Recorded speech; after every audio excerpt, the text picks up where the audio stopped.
আসসালামু আলাইকুম। বাংলাদেশ বেতার, রাজশাহী।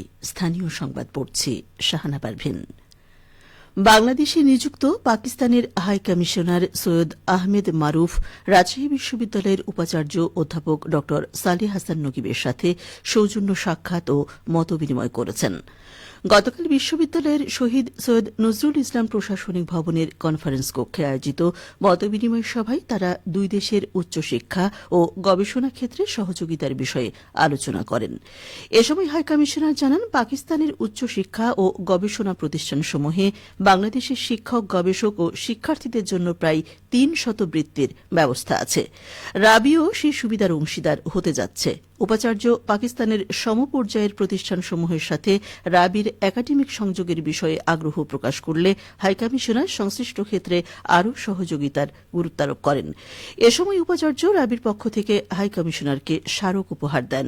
পরে হাইকমিশনার রাবির পরিচালনাধীন বরেন্দ্র গবেষণা জাদুঘর পরিদর্শন করেন। জামিনে মুক্তির পর কারা ফটকে ফের আটক হয়েছেন রাজশাহী ৪ আসনের সাবেক এমপি আবুল কালাম আজাদ। গতরাত ৮টার দিকে তিনি রাজশাহী কেন্দ্রীয় কারাগার থেকে জামিনে মুক্তি পেয়ে বেরিয়ে আসেন। এরপর কারা ফটকেই জেলা পুলিশের গোয়েন্দা শাখার সদস্যরা তাকে আটক করেন। রাজশাহী কেন্দ্রীয় কারাগারের জেলার আমানুল্লাহ জানান, দুটি মামলায় কারাগারে বন্দী ছিলেন আবুল কালাম আজাদ। হাইকোর্টে তিনি দুটি মামলাতেই জামিন পেয়েছেন। গতকাল জামিনের কাগজ কারাগারে পৌঁছলে প্রক্রিয়া শেষে তাকে মুক্তি দেওয়া হয়। এর আগে গত ২রা অক্টোবর রাতে র্যাব ৪ ও র্যাবের গোয়েন্দা শাখার যৌথ অভিযানে রাজধানীর মিরপুর শেওড়াপাড়া এলাকা থেকে তাকে গ্রেফতার করা হয়। রাজশাহীর মোহনপুরে উপজেলা প্রশাসনের আয়োজনে ৪৬তম জাতীয় বিজ্ঞান ও প্রযুক্তি সপ্তাহ উদযাপন করা হয়েছে।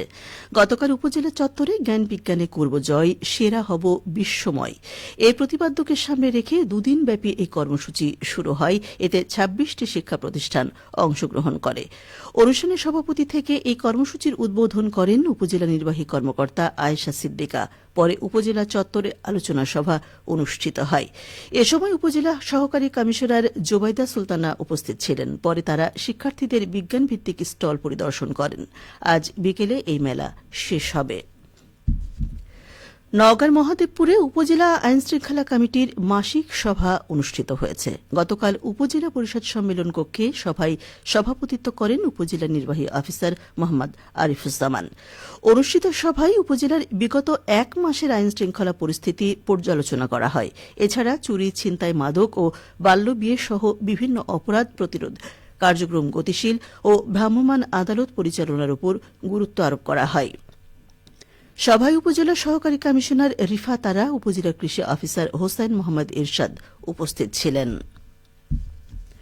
সংখ্যাগরিষ্ঠ কৃষক জনগোষ্ঠীকে সংগঠিত করার লক্ষ্যে সারা দেশে ৩ মাসব্যাপী ইউনিয়ন পর্যায়ে কৃষক সমাবেশের অংশ হিসেবে নওগাঁ সাপাহার উপজেলার তিলনা ইউনিয়ন কৃষক দলের আয়োজনে কৃষক সমাবেশ অনুষ্ঠিত হয়েছে।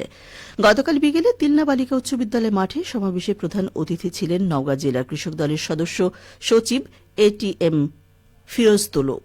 সমাবেশে কৃষক দল ছাড়াও বিএনপি এবং এর অন্যান্য অঙ্গ ও সহযোগী সংগঠনের নেতাকর্মী অংশ নেন। অনুষ্ঠানে বক্তারা কৃষকের অধিকার ও কৃষি পণ্যের ন্যায্য দর নিশ্চিত করা সহ বিভিন্ন ইস্যুতে আলোচনা করেন। এ সময় বিএনপির ভারপ্রাপ্ত চেয়ারম্যান তারেক রহমান কর্তৃক ঘোষিত রাষ্ট্র কাঠামো সংস্কারে ৩১ দফা তুলে ধরা হয়। কৃষক দল তিলনা ইউনিয়ন শাখার সভাপতি এমদাদুল হক এতে সভাপতিত্ব করেন। বগুড়া শিবগঞ্জের লালদহে আগুনে পুড়ে গেছে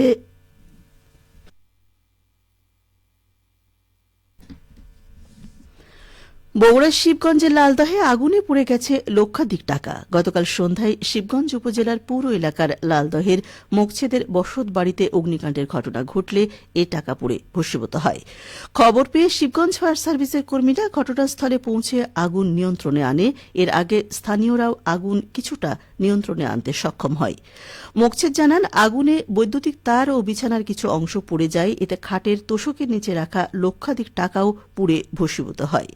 শিবগঞ্জ ফায়ার সার্ভিসের ভারপ্রাপ্ত স্টেশন অফিসার শামসুল ইসলাম বলেন, খবর পেয়ে ঘটনাস্থলে গিয়ে আগুন নিয়ন্ত্রণে আনতে সক্ষম হই। আগুনে লক্ষাধিক টাকা পুড়ে গেছে। বৈদ্যুতিক শর্ট সার্কিট থেকে এই অগ্নিকাণ্ডের ঘটনা ঘটতে পারে বলে প্রাথমিকভাবে ধারণা করা হচ্ছে। রবি মৌসুমে সবজি আবাদে ব্যস্ত সময় পার করছেন নাটোরের কৃষকরা। এ সময় সবজির মধ্যে কপি, সিম, বেগুন, বরবটি, মূলা, লাউ এবং করলা উল্লেখযোগ্য। কৃষি বিভাগ জানিয়েছে, চলতি রবি মৌসুমে জেলায় ৬,১১৫ হেক্টর জমিতে সবজি আবাদ লক্ষ্যমাত্রা নির্ধারণ করা হয়েছে। ইতোমধ্যে আবাদ হয়েছে ৫,৮২১ হেক্টর। হেক্টর প্রতি গড় ফলন পাওয়া যাচ্ছে ২১.৫ টন করে। কৃষি সম্প্রসারণ অধিদপ্তর নাটোর জেলা কার্যালয়ের উপপরিচালক মোহাম্মদ আব্দুল অদুদ জানান, সবজি উৎপাদন এবং বিপণন ব্যবস্থাপনার উপরে কৃষকদের প্রয়োজনীয় পরামর্শ দিয়ে যাচ্ছে কৃষি বিভাগ। রকমারি সবজি আবাদের মাধ্যমে লাভবান হচ্ছেন কৃষকরা। সবশেষে আবহাওয়া। আজ দুপুর ১২টায় রাজশাহীতে তাপমাত্রা ছিল ২১.২ ডিগ্রি সেলসিয়াস। এ সময় বাতাসে আপেক্ষিক আর্দ্রতার পরিমাণ ছিল ৯৩%। রাজশাহী ও পার্শ্ববর্তী এলাকায় আজ সূর্যাস্ত সন্ধে ৫টা ৪৯ মিনিটে। সংবাদ শেষ হল। আমাদের পরবর্তী সংবাদ দুপুর ২টা ৫ মিনিটে।